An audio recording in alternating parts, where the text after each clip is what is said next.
Voici la tombe du nationaliste Ernest Ouandié.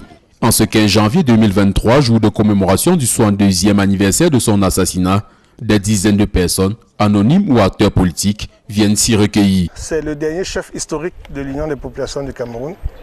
Il est celui dont la mort a marqué, si vous voulez, la fin du combat sur le terrain. C'est en effet le 15 janvier 1971, en exécution d'une condamnation à mort, qu'il a publiquement été fusillé, ici en contrebas du palais de justice de Bafoussam.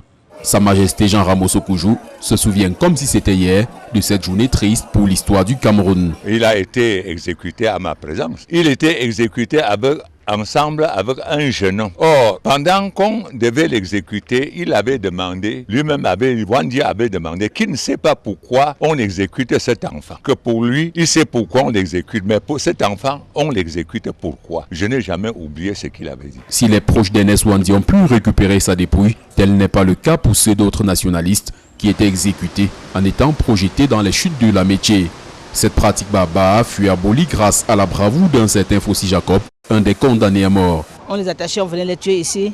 Sauf qu'un jour du 9 mai 57, à la nuit du 9 au 10 mai 57, en voulant jeter M. Fossi Jacob, qui était mon père, il est parti avec le commandant Outarde pour empêcher que les autres soient morts. Âgé de 9 ans à l'époque des faits, ce fils de gendarme avait discrètement vécu la scène. Caché sous la banquette droite de ce camion T45 Citroën de transport de troupes dans lequel on transportait justement ces gens qu'on allait jeter. Et lorsqu'on arrive ici, le camion militaire s'arrête. On demande aux prisonniers, descendez, attention, si quelqu'un bouge, on tire. Et on est donc en haut de cette chute. Et j'observe qu'après 5 ou 6 jets, avec ce que vous pouvez imaginer, de cris d'horreur, de lamentation, de cris de rage, à ce moment-là, je vois le gendarme André Outarde. Monsieur Outarde porte en bandoulière sa mitraillette. Il a son pistolet sur la hanche et il tient une torche puissante. Quand il la jetait, elle allait presque à 500 mètres. Papa Jacob a les mains lié devant et papa Jacob le regarde droit dans les yeux, ferme sur ses pieds. Et monsieur Outarde vient avec sa torche puissante et le flash et lui dit: